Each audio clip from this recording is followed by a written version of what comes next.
Unit 11, Section 5. So this is the unit circle part 2. We're going to do angle measures, radians, and the unit circle. So we're still going to use the unit circle and determine the degrees or radians described in each question. Okay, before we do that, we have this little thing down here. We did the unit circle earlier, so you should already have that filled out. But this little chart is just to help for today determine if your answer is going to be positive or negative and so forth. So quadrant 1. In quadrant 1, any coordinate that is there is always going to be cosine theta, comma, sine theta. So if it ever says anything is in quadrant 1, both cosine and sine are positive. Anything in quadrant 2, you'd have negative cosine theta and positive sine theta. Anything in quadrant 3, they're both negative.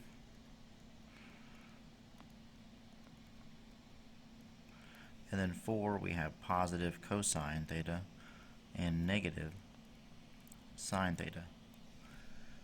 Okay, so that's the whole point of this down here, is just to help as far as positive, negative.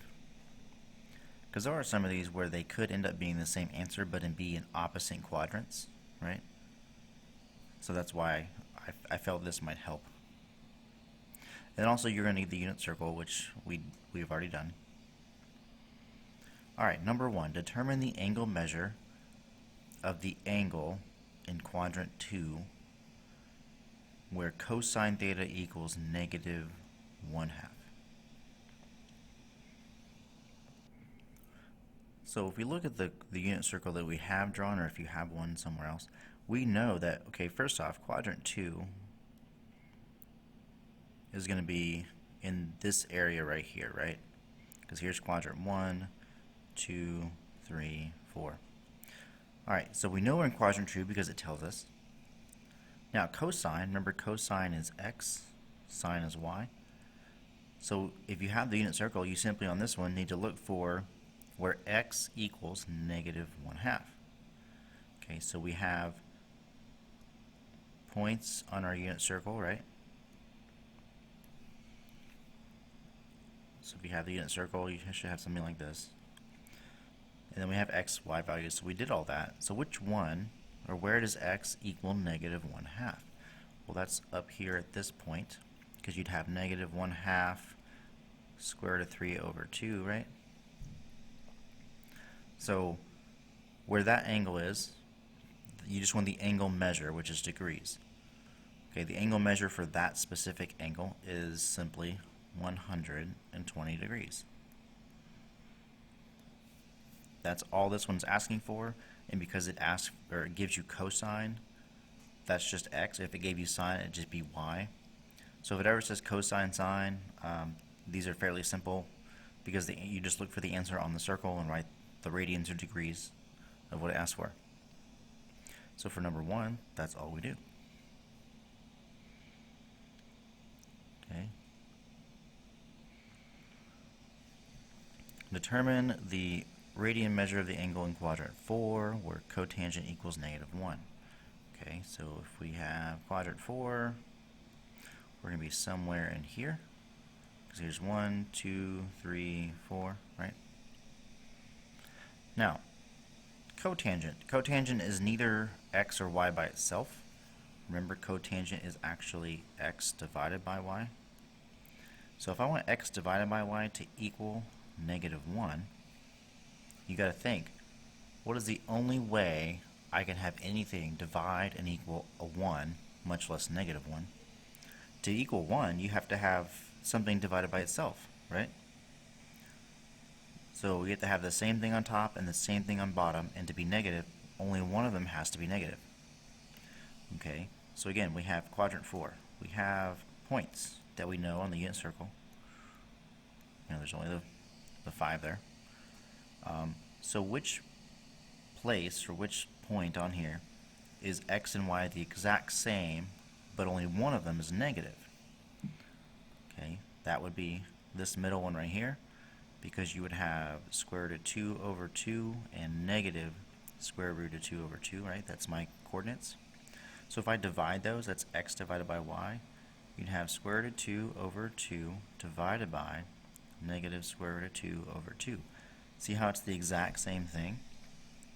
And even so, if you divide by a fraction, remember you flip it and multiply.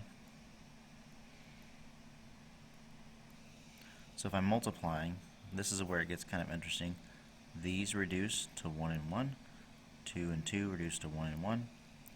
Right? So when I multiply across, you get 1 times negative 1 equals negative 1. 1 times 1 equals 1. Okay? So that's cotangent, right? X over y. So because cotangent equals negative 1, at that point, we got to know, we're asking for the radian measure. The radian measure for this specific angle right here on the unit circle is 7 pi over 4.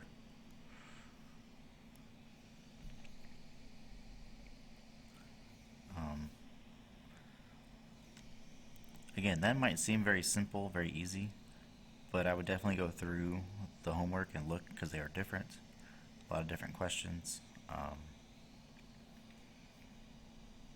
Yeah, some of them are simple, like number 1. Some of them are a little more complex, like number 2. Either way, you got to be able to determine the angle measure and the radian measure for an angle in any quadrant, and you only have one trig value to go by to help you with these. So again, this just takes practice. Very short lesson, but that's all because we're just kind of building on or adding to the unit circle, which is why I didn't want to do a whole lot today. So yeah, just practice using unit circle, and again, number one, questions like that, you're just, you have a reference, find the measure, find the value, easy. Number 2, a little more complex. You just kind of have to figure it out from there. But I will say, just going through the homework, let's see, maybe some of these might help you more. So here's some extra notes if you'd like. If not, I'm kind of done showing the examples. But just based on some of the homework questions, that might help you out. If I have something that equals square root of 3 over 3, and you're not really sure what that would be a 1/2 divided by square root of 3 over 2. Okay. If I have something like square root of 3 by itself, and you're trying to figure out, okay, yeah, where would I get that from? That would just be the opposite. That would be square root of 3 over 2 divided by 1/2. If I have, let's keep going here. So I'm trying to help you out, give you some more notes. So if I have just square root of 2 by itself, nothing else, right? So whatever equals square root of 2, that's the same thing as 1 over square root of 2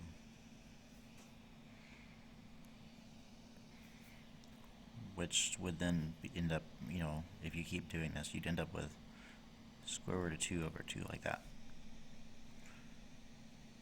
So again, some of these might help because we have, the square root of 2 over 2 is on the unit circle, but if you flip it and then you rationalize, you end up getting just square root of 2.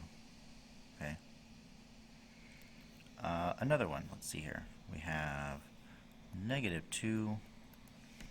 So if I have something that's negative 2, it's the same thing, or positive 2 for that matter. It'd just be 1 over 2, negative 1/2, right?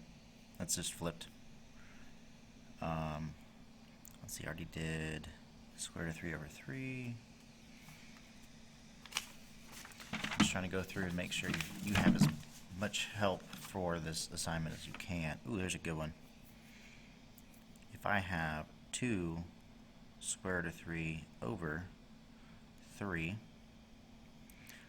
that would be the same thing as a flipped version of 3 over 2 square root of 3, which is the same thing as square root of 3 over 2. So again, we have square root of 3 over 2 on the unit circle. So if we work to the left side, you know, flip it and then rationalize, we get the 2 square root of 3 over 3. So you'll see that on the homework. We already did 1. So 1 and negative 1 is just the square. Well, I mean, we can write it down. 1 just equals square root of 2 over 2 divided by square root of 2 over 2. And let's see, we have that one, 2, 2, 1/2. Okay, I think that's it. So yeah, if you, those, maybe that'll help you on the homework, trying to figure out, you know, where some of this stuff is coming from, especially when you get to cosecant, secant, and cotangent, because it's just the x, y values flipped and then rationalized. So you'll see some of these on the, or all of these on the homework, and so this just tells you what it equals, or what, like where the values come from. And just one last thing, like for this one, since I have 2 fractions, this would be, like this could be x over y, this could be y over x, it just depends on where the 1/2 is, or whatnot, right? So that would be a tangent or cotangent. Same thing with this one, this could be y over x, this could be x over y, so this one's also tangent or cotangent. A single fraction, more likely than not, it'd be secant or cosecant for this one. Just depends on where it is. Same thing here, this one would probably be a secant, cosecant.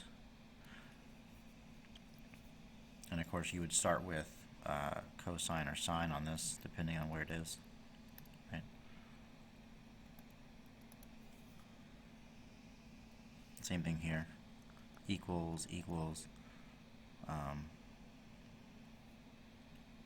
So this would be cosine or sine. Okay.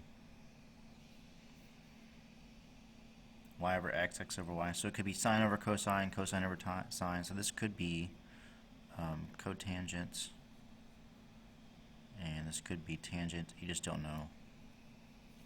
It just depends. This one, same thing. Cotangent, tangent, equals, and then again, sine over cosine, cosine over sine, depending on what you have. This one, secant or, or cosecant.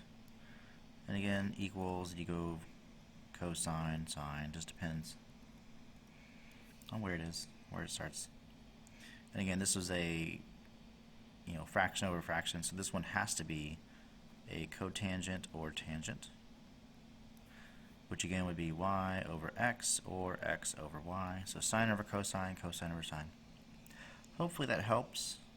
And again, on the homework you'll see all these, so be on the lookout. And again, you always have the unit circle to help you as well, but this should help you also get started.